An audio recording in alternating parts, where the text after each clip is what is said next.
एक गांव में 3 लड़के रहते थे, राम, श्याम और राजू। तीनों के पिता काफ़ी अमीर थे। तीनों का बचपन बहुत अच्छे तरह से गुजरा था। उनके माता पिता कभी भी उनकी कोई भी मांग को अनदेखा नहीं करते थे। राम के पिता सरपंच थे, श्याम के पिता एक कारोबारी थे और राजू के पिता एक किसान जमींदार थे। छोटी उम्र से ही उन सबको लाड प्यार ने ऐसा बना दिया था कि ना तो उनको मेहनत का पता था और ना ही उनको समय की परवाह थी।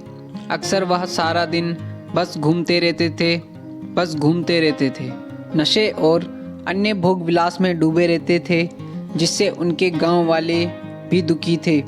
सरपंच और बड़े लोगों के बच्चे होने के कारण उनकी कोई शिकायत कर पाने की हिम्मत नहीं कर पाता था, जिससे उनका मनोबल और बढ़ गया था। एक दिन उनके गांव में बहुत तेज बारिश हुई, जिससे सब लोगों को नुकसान हुआ, जिसमें इन तीनों के पिता भी थे। लेकिन इतना कुछ होने के बाद भी उनके बेटों का वही हाल था।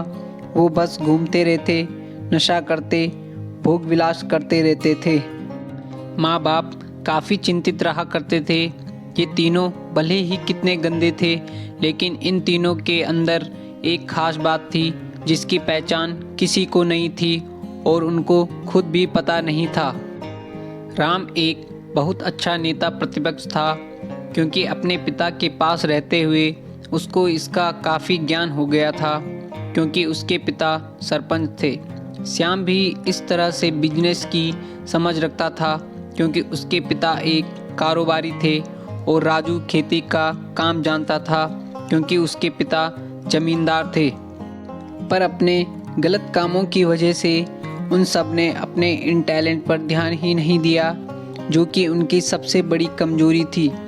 इस तरह से इनकी बदमाशियों को देखकर उनके पिता ने उन्हें सीख देने की सोची। तीनों पिताओं ने आपस में बात करी और उसका एक हल निकाला। तीनों पिताओं ने अपना अपना काम अपने अपने बेटों को सौंप दिए, जिससे उनको समय की कदर का पता लग सके।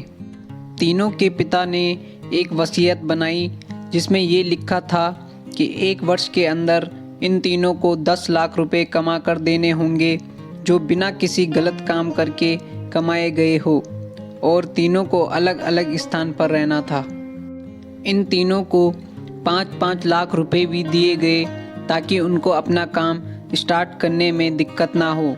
पहले तो सब खुश हो गए कि हम आज़ाद हो गए, हमको पैसे मिल गए, और ऐसा सोच करके इन्होंने फिर से काफ़ी समय मौज मस्ती करने में लगा दिया। इस तरह से 6 महीने बीत गए और इनका काफ़ी सारा नुकसान भी हुआ। फिर एक दिन अचानक उनको एहसास हुआ कि अगर हम शर्त हार गए तो हम अपनी अपनी जायदाद खो बैठेंगे। धीरे धीरे उनकी चिंता बढ़ने लगी। एक दिन वो इसी उधेड़ धुन में एक पार में बैठे थे और कुछ डिस्कस कर रहे थे कि उनको एक छोटी सी लड़की मिली। वो फूल बेच रही थी और साथ में पढ़ भी रही थी। तीनों लोग उस लड़की के पास में गए। तभी राम ने लड़की से बोला, बेटी आपकी उम्र क्या है? तो लड़की ने जवाब दिया कि मैं 12 साल की हूँ। इतना सुनते ही राम ने आचार्य से पूछा कि आप इतने छोटे होकर के खेल नहीं रहे हो? इस पर लड़की ने जवाब दिया कि मेरे पापा अब इस दुनिया में नहीं हैं और माता बीमार रहती है, इसीलिए मैं ये काम करती हूँ। ये सुनकर राम ने अपना पर्स निकाला। उसके पास जो भी पैसे बचे थे वो उस लड़की को देने लगा। उसके बाद लड़की ने बोला, अंकल आप भी फूल ले लो, मुझे बहुत खुशी होगी, क्योंकि मैं अगर आपसे फ्री में पैसे ले लूँगी तो फिर मेरा पढ़ाई में मन नहीं लगेगा, मैं कामचोर बन जाऊँगी, क्योंकि यही समय है जिस समय मैं अपना भविष्य लिख सकती हूँ। राम ने उस लड़की से सारे फूल ले लिए और तीनों घर लौट आए। उस फूल वाली लड़की का उन तीनों लड़कों पर बहुत गहरा प्रभाव पड़ा। रात भर उन तीनों ने उस बच्ची के बारे में सोचते रहे और उन्हें एहसास हुआ कि वो तीनों कितने गलत थे। तीनों ही दोस्तों को एहसास हुआ कि आज भी उनके पास 6 महीने का समय है अपने पिता के दिए गए काम को पूरा करने का और भविष्य बनाने का। इसी दौरान सबने सोचा कि अगर बचे हुए समय का सही उपयोग करें तो अभी भी बहुत कुछ किया जा सकता है। इस तरह बाकी दोस्तों ने भी सोचा और दूसरे समय में आकर काम तलाशने लगे। पर उनके शर्त में एक शर्त ये भी थी कि उनको जो भी काम करना है वो अपनी पहचान बताए बिना करेंगे, जिससे ये साफ था कि उनको काम नहीं मिला। और जब काम नहीं मिला तो उन्होंने सोच लिया तो अब वो अगर कुछ भी करेंगे तो अपने गांव में जाकर ही काम करेंगे। भले ही उनके पिता कुछ भी सोचें, लेकिन फिर भी अपने गांव में जाएंगे और अपने गांव में कुछ नए काम करेंगे।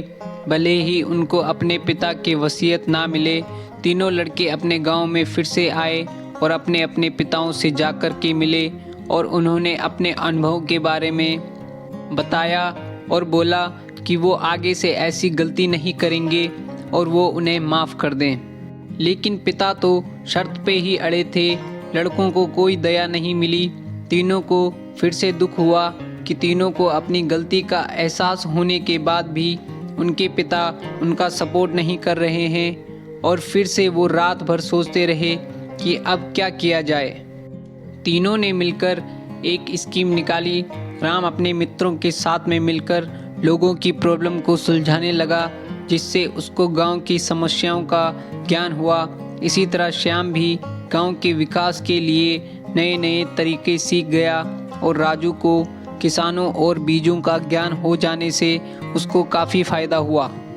तीनों ने मिलकर अपने बाकी पैसों को सही ढंग से सही जगह लगाकर गांव को एक नया रूप दे दिया। उनकी कड़ी मेहनत से गांव के लोग क्या दूसरे शहरों के लोग भी उनकी तारीफ करने लगे। उनका गांव तरक्की करने लगा। नई तकनीकों के कारण हर वर्ग के लोगों से उनका जुड़ाव होने लगा और एक समय आने के बाद उनके पिताओं ने भी उनको माफ़ कर दिया। इस तरह से दोस्तों उन तीनों को समय की कीमत का अंदाज़ा हुआ कि पहले वो कितना समय बर्बाद कर रहे थे, लेकिन जब से उनको समय की कीमत का अंदाज़ा हुआ तब से उन्होंने समय को बर्बाद नहीं किया और काम करके पैसा कमाया, नाम कमाया और ये सीखा ईमानदारी से ज़िंदगी कैसे जीते हैं।